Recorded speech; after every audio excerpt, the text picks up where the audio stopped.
Hi guys, welcome back to my channel Ishanvi and mommy. So ये month चल रहा है मार्च का when I am shooting this video.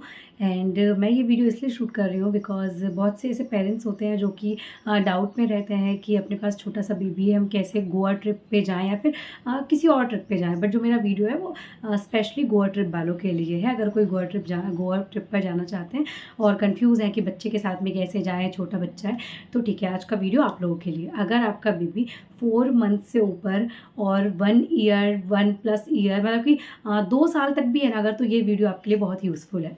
सो मैं स्टार्ट करती हूँ अपना वीडियो। एंड चैनल को सब्सक्राइब करें। मैं कभी रिक्वेस्ट नहीं करती हूँ सब्सक्राइब करने का, फिर मुझे याद आता है कि यार मैं सब्सक्राइब करने का रिक्वेस्ट क्यों नहीं करती हूँ। चैनल को ज़रूर सब्सक्राइब करें, आपको यूज़फुल लगे वीडियो तो। जब हम लोग भी गोवा गए थे तो हमारा बेबी करेक्ट 1 ईयर का था। मतलब उसका जो फर्स्ट बर्थडे है ना वो हम लोगों ने वहीं पे सेलिब्रेट किया था। ये समझ सकते हैं कि घर से सेलिब्रेट करके हम वहाँ चले गए थे और इन्जॉय करने के लिए। तो मैं गई थी, मेरे हस्बैंड गए थे और मेरा बेबी गया था जो कि 1 ईयर का था। एंड मेरा भाई, छोटा वाला मेरा एक भाई है जो कि हमारे एज का ही है ना। तो हम 3 एडल्ट थे और 1 बेबी था हमारे साथ में। तो मैं आप लोगों को पूरा खर्चा भी बताती हूँ और कैसे हम लोगों ने सारी चीज़ मैनेज करी वो भी मैं आपको बताती हूँ। तो फर्स्ट चीज़ तो हम लोग ट्रेन से गए थे, चारों मतलब तीनों ट्रेन से गए थे। और हमने 2 टिकट करी थी 3rd AC की, क्योंकि मेरे हस्बैंड रेलवे में हैं। तो मतलब हमने उनकी टिकट नहीं करी थी और हमें 3rd AC इसलिए करना पड़ा क्योंकि आपके साथ बेबी रहता है ना, तो आप सामान का इतना ध्यान नहीं रख पाते। अगर आप स्लीपर करेंगे तो भाई बहुत मैस हो जाएगा, इसलिए आप 3rd AC कर लें, ठीक है, अगर आप ट्रेन से जाना चाहते हैं तो हम लोग का 3rd AC से खर्चा इटारसी से लेकर गोवा तक का जहाँ तक 1600 रुपये पर पर्सन का आया था। तो हम लोगों ने 2 टिकट की थी सिर्फ। तो हमारा 3000 में एक साइड के जाने का और 6000 में मतलब दोनों साइड के आने जाने का ट्रेन का खर्चा हुआ था हम लोगों का। अगर हम हस्बैंड वाइफ भी जाते तो 2 ही होता है एक तरीके से, है ना। तो आप मतलब यही कंसीडर करिए कि हम हस्बैंड वाइफ थे और बेबी था, ठीक है। तो हमारी 2 टिकट मतलब हमारे 6000 जो है ट्रेन का आने जाने का खर्चा लगा था 3rd AC का। और 3rd AC में ये सुविधा रहती है ना कि आप बच्चों को संभालने में लग गए, सामान पे ध्यान भी नहीं दिया तो भी चलेगा। आप स्लीपर में सामान रख के नहीं भूल सकते, वहाँ पे बहुत ज़्यादा रिस्की होता है, 1 चीज़, ठीक है। उसके बाद हमें 24 घंटे लगे थे ट्रेन में, करेक्ट 24 घंटे इटारसी से गोवा पहुंचने के, और आने में भी 24 घंटे। तो उसके हिसाब से आपका मोबाइल भी इतना ज़्यादा बैटरी नहीं रख सकता, इसलिए 3rd AC में आपके पास जो है ऑप्शन भी होता है चार्जिंग का एंड एवरीथिंग। आप बच्चे के हिसाब से भी आपको 3rd AC ही पुराएगा, ठीक है। तो हम 3rd AC से गए। एंड अब ट्रेन में बच्चे को खाना कैसे मिलेगा, ठीक है। तो 24 आवर के लिए आप क्या कर सकते हैं, जैसे आपका बच्चा 1 साल का है तो आप उसको घर से फ्रूट्स तो लेके जा सकते हैं, जैसे एप्पल हो गया, बनाना हो गया। और बच्चा बिल्कुल उनको सॉलिड तो खाता नहीं है, तो आप उसका जो है ना थोड़ा सा या तो ऐसा पेस्ट बना के लेके चल जाओ। मतलब कि आप कम से कम 2-3-4 घंटे का इंतजाम अपना करके जाओ सिर्फ, क्योंकि ट्रेन में भी ना टाइम टू टाइम जो खाने के लिए ऑफर देने आते हैं वो टाइम टू टाइम आते हैं, ठीक है। उसके बाद एक चीज़ जो लोगों को पता नहीं है, ट्रेन में एक किचन होता है जिसको क्या बोलते हैं, उसका नाम मुझे थोड़ा कन्फ्यूजन है। ट्रेन में एक डब्बा होता है जो कि कंप्लीट किचन का होता है, जिसमें खाना ही खाना मिलता है। तो वो होता है AC के डब्बों के पास में ही, मतलब कि जो 3rd AC रहेगा ना उसके नियर बाय ही वो होता है। तो किचन वाला जो बोगी होता है ना, वहाँ पे जाके आप बोल सकते हैं कि हमें काऊ मिल्क या फिर बफेलो मिल्क दे दो, तो वो आपको दे देंगे। थोड़ा एक्सपेंसिव तो देते हैं वो लोग, क्योंकि गर्म करके देते हैं, लेकिन वो आपके बच्चे के लिए काम आ जाएगा उस टाइम पे। अगर आप ब्रेस्ट फीड कराते हो तो आपको टेंशन ही नहीं है, लेकिन अगर आपका बच्चा ब्रेस्ट फीड नहीं करता है, ऊपर का मिल्क पीता है, फॉर्मूला मिल्क पीता है, तो आपके लिए वो बेस्ट है। सेकेंड चीज़, बच्चे का दूध तो वहाँ से हो गया। उसके खाने की बात, तो आप घर से फ्रूट, जैसे मैंने आपको बताया, उनकी प्यूरी बना के ले जाओ, वो ख़राब नहीं होती है, 24 आवर आराम से चलती है वो चीज़। उसके अलावा आप 1 ईयर का बच्चा, जैसे कि आप ट्रेन से चावल ले लें, दाल ले लें, उसको मैश करके खिला दे, बच्चा वो भी खा लेता है। तो ट्रेन में आपके बच्चे का खाना इस तरीके से हो जाएगा। और बच्चे को मन बहलाने के लिए ऐसे कुछ गेम्स है, जैसे स्पिनर है, मैं फोटोज़ लगा दूंगी, आप देख सकते हैं। आप ये गेम्स अपने साथ रखो, क्योंकि 24 आवर कम नहीं होता। आपका बच्चा 1 ईयर का भी है तो 8, 9, 10 घंटे सोएगा, लेकिन उसके बाद जगेगा। तो उसके लिए आपको कुछ ना कुछ गेम्स लेकर जाने पड़ेंगे अपने बेबी के लिए, ठीक है। इसके बाद 3rd AC में आपको ब्लैंकेट भी प्रोवाइड होता है, तो आपको बच्चे के लिए अलग से ब्लैंकेट कुछ लेके जाने की ज़रूरत नहीं है, ठीक है। बच्चे के लिए मिल्क की बॉटल ज़रूर रखें, ठीक है। मिल्क की बॉटल आप एक की जगह 2 रखें, क्योंकि जैसे आप जो दूध लेंगे ना किचन से, ट्रेन की किचन से, तो वो उनका दूध इतना होता है कि अगर आप उनको 1 बॉटल दोगे तो वो सिर्फ वही भर के बोल देंगे कि ख़त्म आपका दूध। लेकिन अगर आप उनको 2 बॉटल दोगे ना तो वो 1 फुल करके देंगे एंड 1 हाफ करके देंगे। मतलब वो ऑलमोस्ट आधा लीटर के आसपास मिल्क देते हैं 50 रुपये का। तो उसके हिसाब से जो है आप 2 बॉटल साथ में लेके जाएं तो वो आपके लिए अच्छा रहेगा। ठीक है। तो आपका ट्रेन का सफ़र का जो खाना है वो इस तरीके से हो जाएगा। एक चीज़ और, अगर आपका बच्चा ऊपर का अगर आपका बच्चा फार्मूला मिल्क लेता है तो आप उसके लिए क्या करें, थर्मस में गर्म पानी लेकर जाएं। जितनी देर के लिए वो चलेगा। उसके बाद आप जो किचन है वहाँ से गर्म पानी भी ले सकते हैं। इवन आप वहाँ पे अपने बच्चे के लिए खाना तक बनवा सकते हैं जो आपको बनवाना है। सच में, मतलब कि हमने खुद किया है ऐसे। जब हम गोवा गए थे ना, तो हम लोगों ने वहाँ बच्चे के लिए वहाँ पे गर्म पानी से लेकर, एक बार हम उनसे मैगी भी बनवाई थी कि आप बच्चे के लिए मैगी बना दो, उन्होंने मैगी भी बना कर दी थी। तो ट्रेन में आपको ये सुविधा मिलती है। ठीक है। अब जब आप गोवा पहुँच जाएंगे तो गोवा में हम लोग गए थे सीधे मडगांव के स्टेशन पे हम लोग उतरे थे। एंड हम लोगों ने वहाँ से टैक्सी की थी जो 1700 रुपये की हुई थी। एंड हम जो हमारा होटल का नाम था वो जर्मनी होटल था। ठीक है। हम उस जर्मनी होटल में गए थे, वो मतलब कि सबसे ज़्यादा अफोर्डेबल था उस टाइम पे। क्योंकि यार देखो, हम लोग ना 4 लोग गए थे, मेरे साथ मेरा भाई भी था, हम हस्बैंड वाइफ भी थे। और हम लोग बजट लेकर गए थे 60,000 तक का। हमारे हिसाब से था कि हम 60,000 तक खर्च करेंगे, उससे ज़्यादा नहीं करेंगे। लेकिन वहाँ पे ना समझ में नहीं आता है यार, जब पैसा खर्च होना स्टार्ट होता है ना, आपसे टैक्सी वाले ने कहा 1700 आपको देना पड़ेगा। भले आप 3 बैठोगे या 4 बैठोगे, आपको 1700 देना पड़ेगा। उसके अलावा वहाँ पे चीज़ों के रेट बहुत ज़्यादा हाई है। ना हम लोगों ने बियर खरीदी, ना हम लोगों ने कोई ड्रिंक लिया, उसके बाद भी हमारा बहुत खर्चा हुआ था वहाँ पर। तो मैं इसलिए सजेशन दे रही थी ताकि आप लोग को इतना खर्चा ना हो। तो 1700 की वहाँ से हमने टैक्सी की, हम मडगांव गए और वहाँ पर एक जर्मनी होटल है जो कि कलंगुट बीच के बिल्कुल नियर बाय है। ऑलमोस्ट हाफ, मतलब कि आधा किलोमीटर के रास्ते पे ही है। और उसका नाम है जर्मनी होटल। वो बहुत बढ़िया होटल है। वहाँ पे आपको मिल्क वगैरह बच्चे का सब कुछ मिलेगा। एंड वहाँ पे स्विमिंग पूल का भी वो है ऑप्शन, क्योंकि कुछ होटल में जो है ना स्विमिंग पूल का ऑप्शन है। एंड हम लोगों ने वहाँ पे कैसे मैनेज किया कि वहाँ पे मेरा बेबी जो था ना, मेरा बेबी जो है वो 9 मंथ से ही दाल चावल खाने लगा था। दाल चावल मतलब कि एकदम बड़े बड़े चावल होते हैं वो नहीं, छोटे छोटे चावल वो खा लेती थी। एंड दाल खा लेती थी। तो हम लोग उसके लिए जहाँ भी जाते थे हम दाल चावल ज़रूर ऑर्डर करते थे और साथ में पापड़ ऑर्डर करते थे। और उसकी एक बात अच्छी थी कि वो रोटी में दही लगा के खा लेती थी।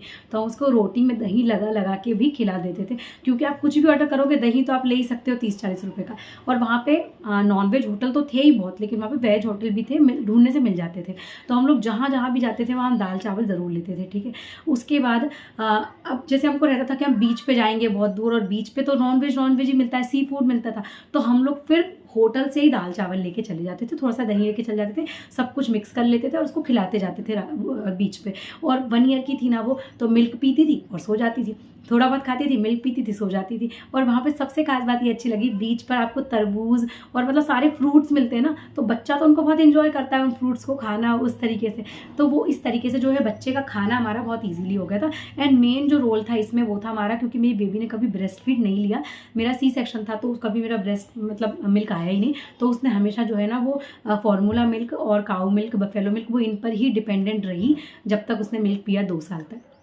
तो वहाँ पर हम फार्मूला मिल्क भी लेकर गए थे। तो जब होटल में रहते थे तो फार्मूला मिल्क बना देते थे, और जब बाहर जाते थे ना तो हम लोग गर्म दूध लेके जाते थे। तो वो कम से कम 5-6 घंटे आराम से चल जाता था, फटता नहीं था और बढ़िया रहता था। और वो 1 बॉटल ही पी पाती थी क्योंकि खाना भी खाती थी। तो इस तरीके से जो है ना आप गोवा की जो ट्रिप है प्लान कर सकते हैं। लेकिन हाँ, हम लोगों ने जो मिस किया वो ये था, हम लोग जो बटरफ्लाई बीच और जो कुछ बीच है ना, जो हिडन बीचेज़ हैं, हम वहाँ पर नहीं जा पाए। क्योंकि देखिए बेबी के साथ में ना 3-4 दिन, मतलब अगर आप सिंगल 8 जगह एक्सप्लोर कर सकते हो तो आप बच्चे के साथ में 6 जगह एक्सप्लोर कर पाओगे। क्योंकि बच्चे के साथ में क्या होता है ना, उसका ध्यान देना, उसको रो रहा है संभालना है उसको। और मेरे साथ ये अच्छा था, मेरा भाई था तो वो उसको संभाल लेता था, हम लोग भी इंजॉय कर लेते थे, वो भी इंजॉय करता था। तो हम फोर्ट भी गए थे, अगाउदा फोर्ट जो है वहाँ भी गए थे, अगाउदा जेल भी गए थे।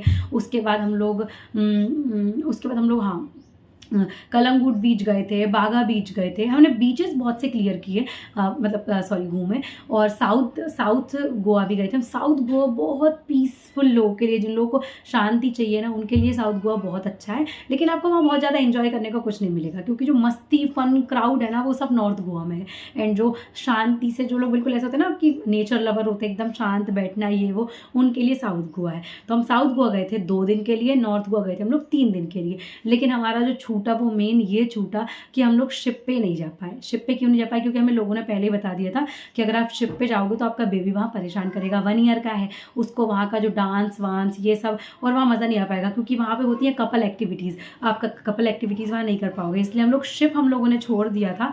उसके अलावा हमने सारा कुछ एंजॉय किया, सारा कुछ। और हम लोग सिर्फ अपना बच्चों के साथ जाने में यही सोचते हैं कि कैसे मैनेज होगा, तो कुछ नहीं, अगर हम जैसे हम हस्बैंड वाइफ सिंगल है तो हम लोग एक छोटा सा पर्स लेके जाएंगे, उसमें पैसे रख लेंगे, ATM कार्ड रख लेंगे, गॉगल्स रख लेंगे, ये रख लेंगे। लेकिन अगर बच्चे के साथ में हो, इतना बड़ा पर्स रखो अपने साथ में लगेज के लिए, एंड उसके अंदर बेबी का डायपर, बेबी का फूड, बेबी का मिल्क, बेबी के 2-3 जोड़ी एक्स्ट्रा कपड़े, बेबी का पैंट, बेबी का कैप, और हाँ बेबी के लिए सनस्क्रीन बहुत ज़रूरी है वहाँ पर। आप अपने लिए भी सनस्क्रीन तो नहीं तो आपका स्किन है ना इतना गंदा हो जाएगा ना एकदम बहुत ज़्यादा।